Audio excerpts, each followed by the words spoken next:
Bulletin का आगाज करें। मौसम की खबर दें। आज भी मुल्क के बेशतर मैदानी इलाके शदीद गर्मी की लहर के जेर असर रहेंगे। महकमा मौसमियात के मुताबिक दिन का दर्जा हरारत मामूल से 4 से 6 डिग्री ज़्यादा रहने का इम्कान है। मुल्क में हीट वेव 27 मई तक बरकरार रहने का इम्कान है। गुज़श्ता रोज़ सबसे ज़्यादा दर्जा हरारत मौजूदड़ों में 49 रिकॉर्ड किया गया।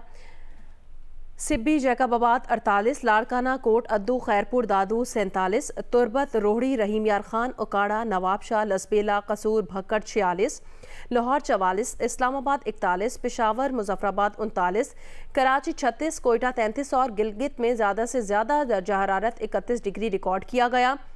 माहिरीन का शहरियों को धूप में गैर ज़रूरी बाहर ना जाने, पानी के ज़्यादा इस्तेमाल और सायादार जगहों पर रहने का मशवरा।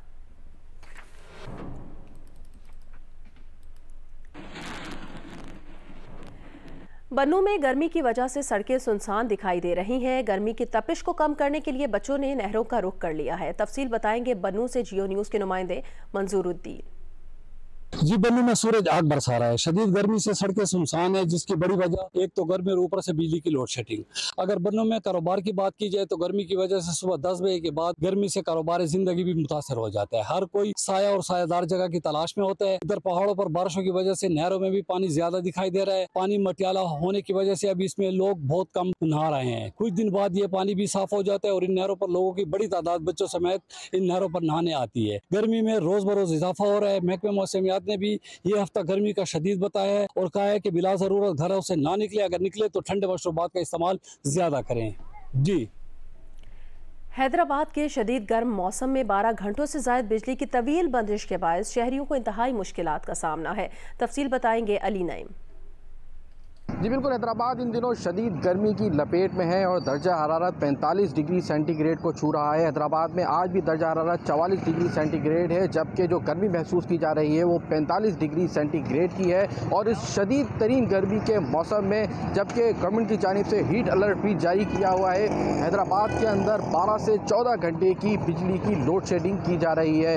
इस शदीद गर्मी के मौसम में बिजली की तवील बंदिश के सबब जहाँ घरों के अंदर ख़वातीन, बच्चों और बुजुर्गों को इंतहाई परेशानी का सामना करना पड़ रहा है, तो वहीं जिन लोगों का कारोबार बिजली पर मुनहसिर है उन्हें भी बहुत ज़्यादा परेशानी का सामना करना पड़ रहा है। इसी तरह से जो लोग अस्पतालों के अंदर ज़ेर इलाज हैं, लोड शेडिंग के सबब उन्हें भी बहुत ज़्यादा परेशानी का सामना करना पड़ रहा है। इस शदीद गर्मी के मौसम में बिजली की तवील बंदिश पर हैस्को तर्जुमान से हमारी बात हुई तो उनका ये कहना है कि जो हैदराबाद के अंदर बिजली की तलब है वो 1200 मेगावाट है, जबकि हैस्को को इस वक्त 1000 मेगावाट बिजली दस्तयाब है। और जो बिजली की बंदिश की जा रही है वो लाइन एंड लॉसेस की बुनियाद के ऊपर की जा रही है और ज़्यादा से ज़्यादा जो बिजली की लोड शेडिंग है वो 12 घंटे है। ताहम शहरियों का ये कहना है कि एक जानिब हीट अलर्ट जारी किया हुआ है महकमा मौसमियात की जानिब से, सरकारी इदारों की जानिब से, और दूसरी जानिब हैस्को की जानिब से बिजली की तवील बंदिश का सिलसिला भी जारी है। शहरियों का मुतालबा है कि शदीद गर्मी के मौसम के अंदर बिजली की जो तवील बंदिश है उस बिजली की तवील बंदिश के सिलसिले को कम किया जाए। जी, साबिक वज़ीर आला पंजाब और तहरीक इंसाफ के सदर चौधरी परवेज़ इलाही को पंजाब असम्बली में गैर कानूनी भर्ती केस में रिहाई मिल गई है। जेल से घर पहुंच गए। उनका कहना है बानी PTI के साथ था, साथ हूं और रहूंगा। मुझे पकड़वाने में सबसे ज़्यादा किरदार मोहसिन नकवी का था। चोरी करदा मैंडेट की वापसी तक चौधरी शुजात के बेटों से बात नहीं होगी। लाहौर से रिपोर्ट करेंगे जाहिद शेरवानी। चौधरी परवेज इलाही लाहौर की कोट लखपत जेल से रिहा होकर अपनी रिहाइशगाह गुलबर्ग पहुंच गए। चौधरी परवेज इलाही का कहना था कि हक और सच का साथ देने वाले जज हजरात का शुक्रगुजार हूं। जिन लोगों ने दुआएं की और मुश्किल वक्त में साथ दिया उनका भी शुक्रगुजार हूं। मैंडेट की वापसी तक शुजात साहब के बेटों से बात नहीं होगी। मुझे पकड़वाने में मोहसिन नकवी का किरदार सबसे ज्यादा रहा। उन्होंने वाजे किया कि बानी PTI के साथ था और साथ रहूंगा। चौधरी परवेज इलाही के वकील मंजूर बड़ाइज ने बताया कि चौधरी परवेज इलाही की सेहत इतनी अच्छी नहीं, उनके कुछ मेडिकल टेस्ट होने हैं। तबीयत उनकी वो ठीक नहीं है, लेकिन उनके टेस्ट होने हैं और उसके बाद उनके तो ट्रीटमेंट होगा, जो भी टेस्ट होंगे। बाकी अल्हम्दुलिल्लाह बाजारी तौर पर वो ठीक। चौधरी परवेज इलाही को लाहौर में उनके घर के बाहर से गिरफ्तार किया गया था। लाहौर हाई कोर्ट के जस्टिस सुल्तान तनवीर अहमद ने पंजाब असम्बली भर्ती केस में उनकी दरखास्त जमानत मंजूर करते हुए रिहा करने का हुक्म दिया। परवेज इलाही के वकील ने मौका इख्तियार किया था कि उनके मुवक्किल का भर्तियों से कोई ताल्लुक नहीं। एंटी करप्शन ने मुकदमा 2 साल ताखीर से दर्ज किया था। कैमरामैन सफीर अहमद और साथी रिपोर्टर आजम मलिक के साथ जाहिद शेरवानी, जियो न्यूज़, लाहौर। पाकिस्तान तहरीक इंसाफ के सेक्रेटरी इतलात रऊफ हसन पर हमले का मुकदमा दर्ज कर लिया गया। मुकदमा इस्लामाबाद के थाना आबपारा में रऊफ हसन की मुद्दइयत में दर्ज किया गया है। मुकदमे में इक़दाम कत्ल, जान से मारने की धमकियों समेत दीगर इल्ज़ामात शामिल हैं।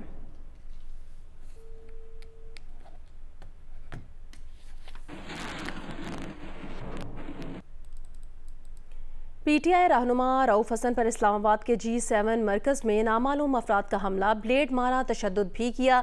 उनके दाएं गाल पर गहरा जख्म आया है। जख्म पर 12 से ज़ायद टांके लगाए गए और गुज़श्ता रात रऊफ हसन का मेडिकल भी किया गया। रऊफ हसन ने पुलिस को इब्तदाई बयान रिकॉर्ड करवा दिया है। बयान में कहा गया कि प्रोग्राम की रिकॉर्डिंग के बाद जब वो बाहर निकले तो 4 मुल्जिमान ने उन पर हमला किया। मुल्जिमान बज़ाहिर ख्वाजा सिरा नजर आ रहे थे। मुल्जिमान ने कत्ल की नीयत से तेज़दार आले से हमला किया। किसी से कोई ज़ाती रंजिश नहीं है। मुल्जिमान को गिरफ्तार करके कानून के मुताबिक कार्रवाई की जाए। पीटीआई रहनुमा और रऊफ हसन का पीर के रोज़ भी इस्लामाबाद के इलाके ब्लू एरिया में ख्वाजा सिराओं से आमना सामना हुआ था। तहरीक इंसाफ के अरकान का वाक़े के खिलाफ सेनेट से वॉकआउट।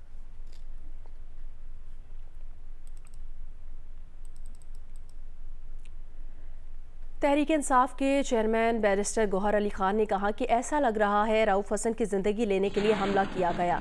आधे इनसे रऊफ हसन की शहरत बच गई है। अल्लाह ने रऊफ हसन को दूसरी ज़िंदगी दी है। बैरिस्टर गौहर ने कहा कि रऊफ हसन की कभी किसी से कोई दुश्मनी नहीं रही। हमले की पूरी जाँच पड़ताल की जाए।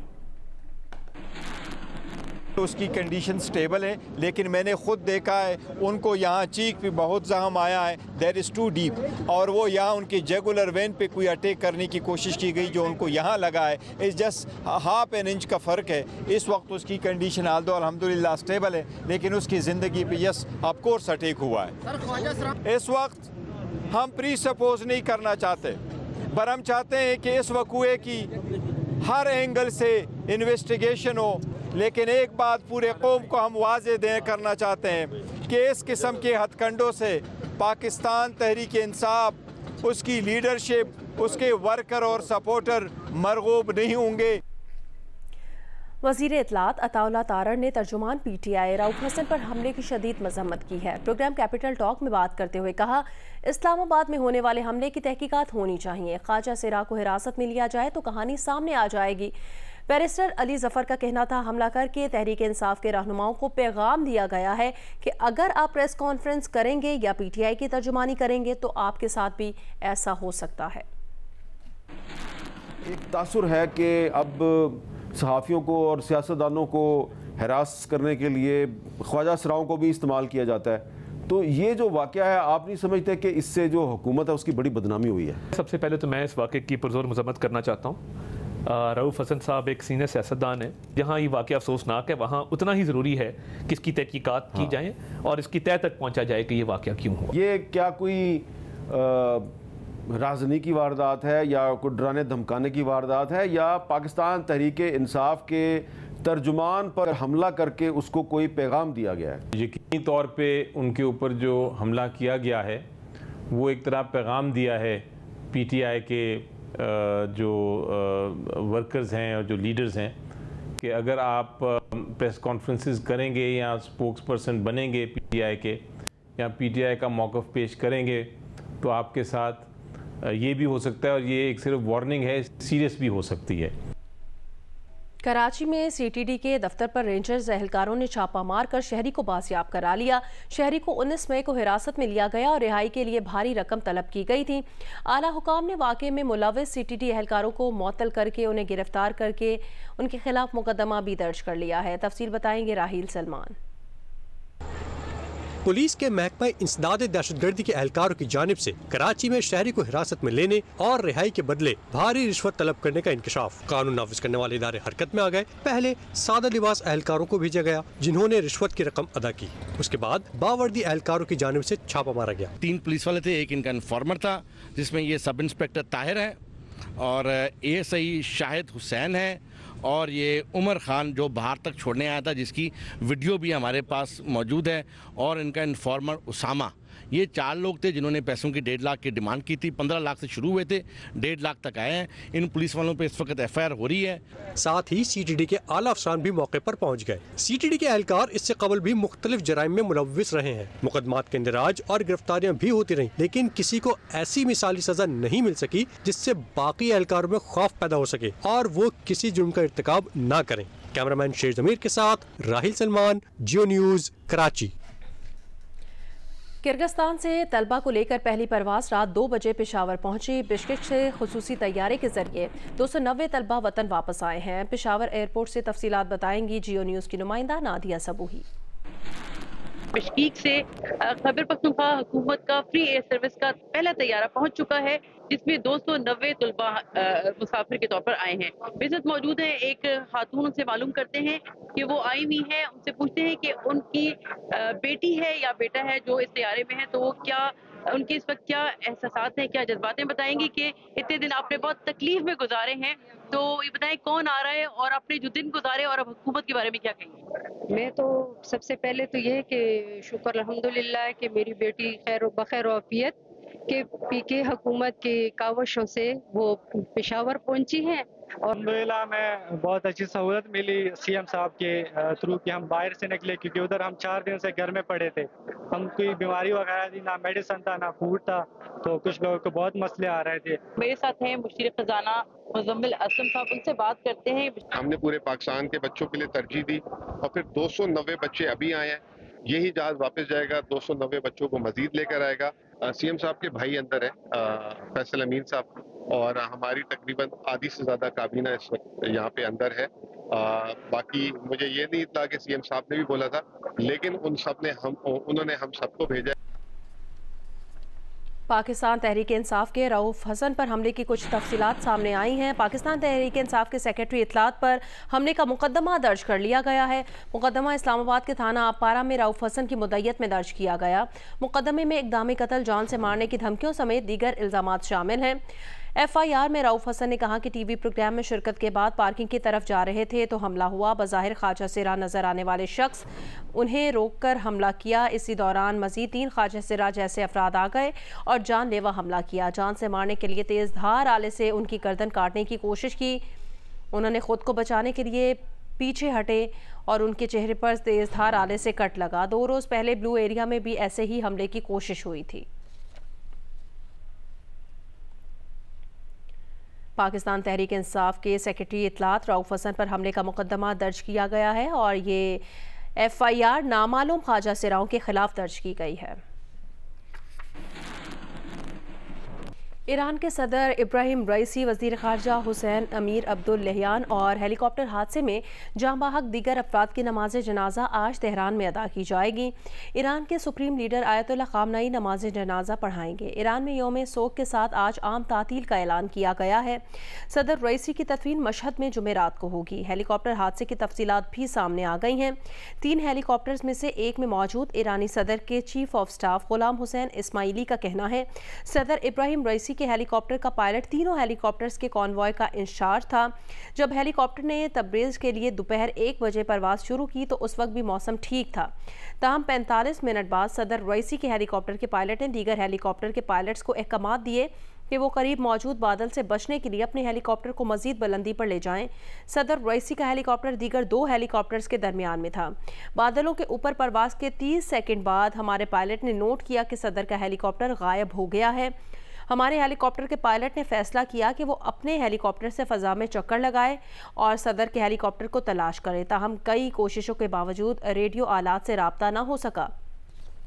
हमारा पायलट परवाज़ को नीचे इसलिए नहीं ला सकता था क्योंकि बादल मौजूद थे। चनाचे परवाज़ जारी रखी गई और करीबी तांबे की कान पर उसे उतार लिया गया। उन्होंने कहा कि वज़ीर ख़ारजा हुसैन अमीर और सदर के हिफाजती यूनिट के सरबराह को कई बार फ़ोन किया गया मगर वो जवाब ना दे सका। सदर के पायलट कैप्टन मुस्तफ़वी से रब्ता किया गया मगर वो भी जवाब नहीं दे सके। ताहम जिन्होंने कॉल उठाई वो तब्रेज़ में नमाज जुम्मा के पेश इमाम मोहम्मद आले हाशिम थे। आले हाशिम की हालत अच्छी नहीं थी, ताहम उन्होंने तस्दीक की कि सदर का हेलीकॉप्टर वादी में हादसे का शिकार हो गया है। इस्माइली ने बताया कि उस पर उन्होंने भी आले हाशिम को फ़ोन किया और आले हाशिम ने यही बात दोहराई कि हेलीकॉप्टर हादसे का शिकार हो गया है। इस्माइली का कहना है कि जब हादसे की जगह का मालूम हुआ तो मैयतें देखकर अंदाज़ा हुआ कि सदर और दीगर एहलकार मौके पर ही जाँ बहक हो गए थे, ताहम आले हाशिम की मौत कई घंटे बाद हुई।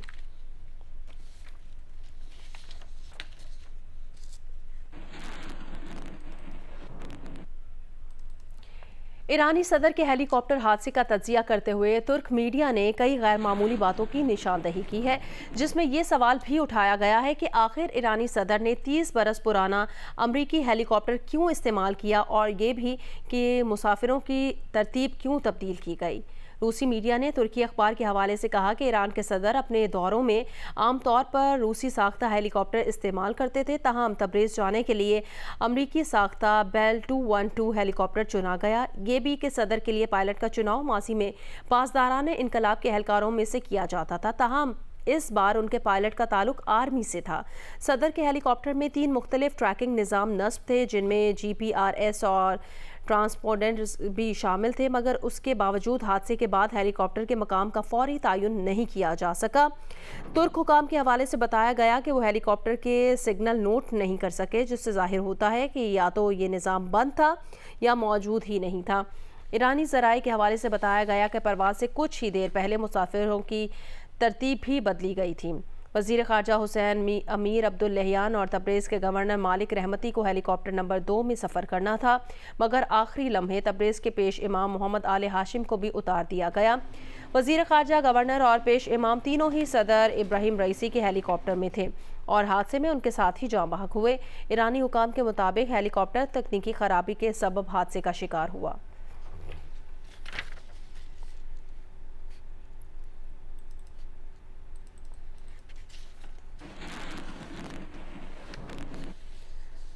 ईरानी सदर और वज़ीर ख़ारजा के इंतकाल पर ताज़ियत के लिए वज़ीर आज़म आज ईरान जाएंगे। तर्जुमान दफ्तर ख़ारजा के मुताबिक ईरानी सदर और वज़ीर ख़ारजा के इंतकाल पर ताज़ियत के लिए आज वज़ीर आज़म ईरान जाएंगे। वज़ीर आज़म शहबाज शरीफ के हमरा नायब वज़ीर आज़म और काबीना के सीनियर वज़रा भी जाएंगे। वज़ीर आज़म ख़ामनई से मिलेंगे। वज़ीर आज़म शहबाज शरीफ ईरान के कायम मकाम सदर मोहम्मद मुक़व्वर से भी मिलेंगे। वज़ीर आज़म शहबाज शरीफ पाकिस्तान के अवाम और हुकूमत की जानिब से इज़हार ताज़ियत करेंगे।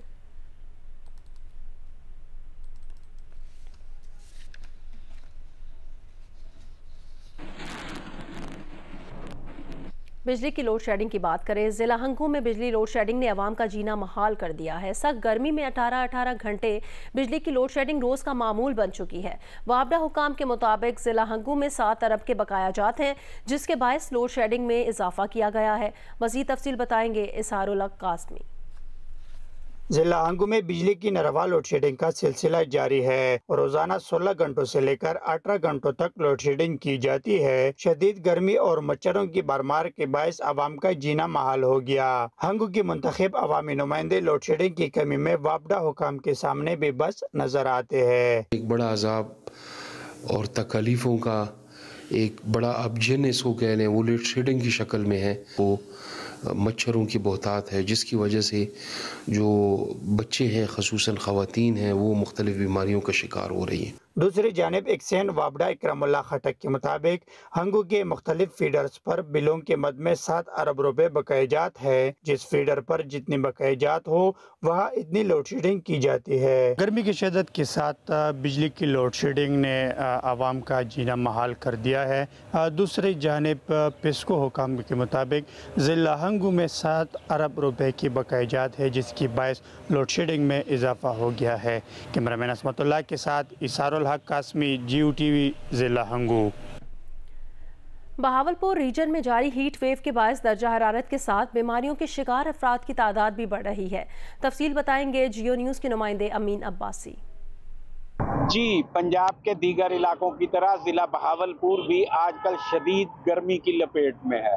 सूरज तलू होते ही आग बरसाना शुरू कर देता है। गुज़श्ता रोज जिला बहावलपुर में ज़्यादा से ज़्यादा टेम्परेचर वो 45 सेंटीग्रेड रिकॉर्ड किया गया और आज महकमा मौसमियात के आदाद व शुमार के मुताबिक जिला बहावलपुर में ज़्यादा से ज़्यादा टेम्परेचर 46 सेंटीग्रेड होगा। लेकिन महकमा मौसमियात के माहिरीन का कहना है कि गर्मी की शिद्दत वो 48 से 49 सेंटीग्रेड तक महसूस की जाएगी। गर्मी में इजाफे की वजह से मौसमी बीमारियों में भी इजाफा हो गया है। बहावलपुर में गैस्ट्रो, हीट स्ट्रोक और डायरिया के मरीजों की तादाद में बहुत ज़्यादा इजाफा हुआ है। गुज़श्ता 24 घंटों में बहावल विक्टोरिया अस्पताल में गैस्ट्रो के 20 से ज़ायद मरीज जो है वो रिपोर्ट हुए हैं और इसी तरह डायरिया के मरीज और हीट स्ट्रोक के मरीज भी बहुत ज़्यादा हैं। डॉक्टर्स का कहना यह है कि हीट वेव चल रही है, शहरियों को चाहिए कि वो गैर ज़रूरी तौर पर घरों से ना निकलें और ज़्यादा से ज़्यादा घरों में रहें और ठंडे मशरूबात का इस्तेमाल ज़्यादा करें। लोग ज़्यादा तौर पर शिकंज बीन, उसके साथ जो है वो गन्ने का रस खरीद कर पी रहे हैं और गर्मी की शिद्दत को कम करने की कोशिश कर रहे हैं। वज़ीर इत्तलात पंजाब अस्मा बुखारी ने दावा किया कि हत्तके इज़्ज़त कानून का बिल पेश करने से पहले सहाफ़ती तंजीमों से बातचीत हो रही थी और वहाँ कोई तनाज़ा पेश नहीं आया था। प्रोग्राम आज शाहज़ेब खानज़ादा के साथ में बात करते हुए अस्मा बुखारी ने कहा, बातचीत के दौरान एक शख्स आया और कहा कि 1 हफ्ते का वक्त ले लें। इस दौरान सहाफ़ी उठकर चले गए और हुकूमत बैठी रही। आप मिली, 2 घंटे के अंदर अंदर टेबल हुआ और मंजूर हुआ और बिल बन गया और कानून बन गया रात 11 बजे। ये क्यों किया? क्या इतनी जल्दी है?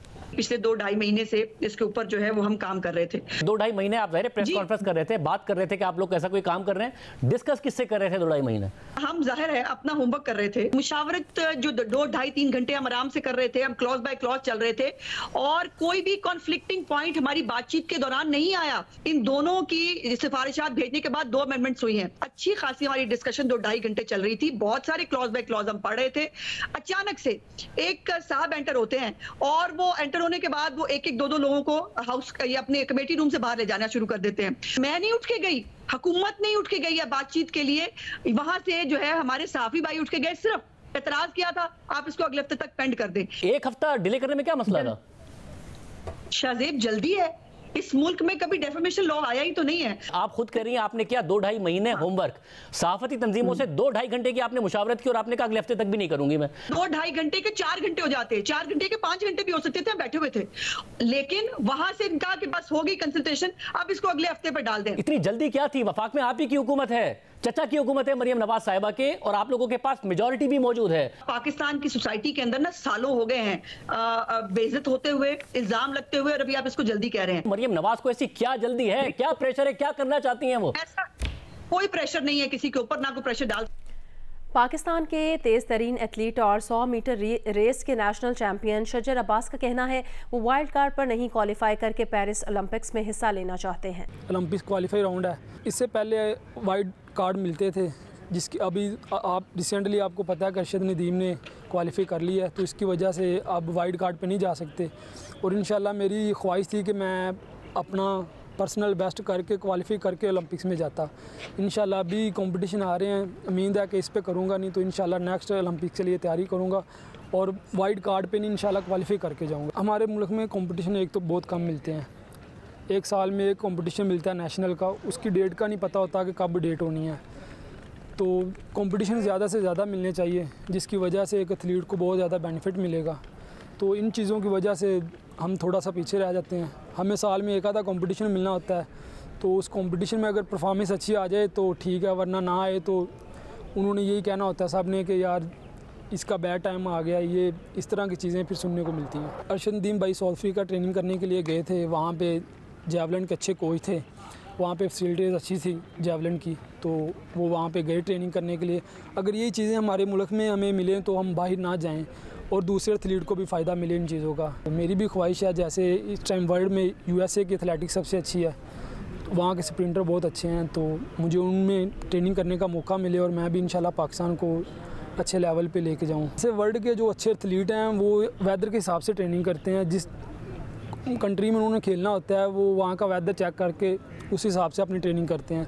हमें इधर यहाँ ये एक ट्रैक है, यहाँ पे ट्रेनिंग करनी पड़ती है, चाहे सर्दी हो गर्मी हो, तो हमने अपने आप को इधर ही एडजस्ट करना है।